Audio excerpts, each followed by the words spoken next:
சகோதரனை சகோதரி, ஏதோ ஒரு சூழ்நிலையில நீங்க உன் ஸ்தானத்தை விட்டுருப்பீங்க. இன்னைக்கு கர்த்தர் சொல்லுகிறார், உன் ஸ்தானம் உறுதிப்படுத்தப்படும்.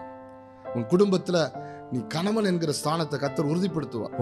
உன் வேலை ஸ்தலத்துல அதிகாரி அல்லது இந்த நிலைமை, இந்த ஊழியக்காரன் அல்லது இந்த காரியம் என்று சொல்லுகிற ஸ்தானத்தை ஏதோ ஒரு விதத்துல நீங்கள் இழந்து நஷ்டப்பட்டு அதனால் வருகிற அவமானம், நிந்தை, வேதனை, கண்ணீர்ல கடந்து போய் ஒருவரும் அதை புரிந்து கொள்ளாமல் இருக்கலாம். பரலோகத்தின் சிங்காசனத்தில் இருக்கிறவர் உங்கள் உள்ளத்தின் ஆழத்தில் இருக்கிற உண்மைத்தன்மையை புரிந்து கொண்டதினால், மீண்டும் உங்கள் மேல் வைத்த இரக்கத்தினால் உங்கள் ஸ்தானத்தை உறுதிப்படுத்துவேன் என்று இன்றைக்கு வாக்கு பண்ணுகிறார்.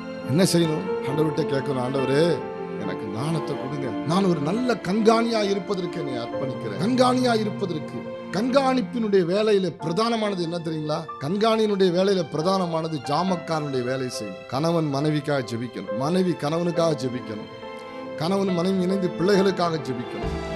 அவன் எந்த சத்துரு உள்ள வரான், கண்காணிக்கிற ஜாமக்காரனுடைய ரோலை எடுக்கிறவன் தான் ஸ்தானத்தை காப்பாற்றிக் கொள்ள முடியும். என் சொந்த பலத்தை கொண்டு, சொந்த ஞானத்தை கொண்டு எப்பொழுதும் எல்லா விஷயத்திலும் நான் எல்லாவற்றையும் தப்பித்துக் கொண்டு நான் போய்கொண்டிருக்க முடியாது. கர்த்தருடைய இரக்கம், உதவி தேவை. அதற்காக தேவ சமூகத்தில் உட்கார்ந்து, ஆண்டவரே என் குடும்பத்திற்கான ஜாமக்காரன் நான் தான், எனக்கு நீ கொடுத்திருக்கிற பொறுப்புக்கான ஜாமக்காரன் நான் தான் என்று தேவ சமூகத்தில் ஜெபிக்கும் போது கர்த்தர் அந்த தீங்கை வராதபடி தடுத்து போடுகிற தேவனாயிருக்கு.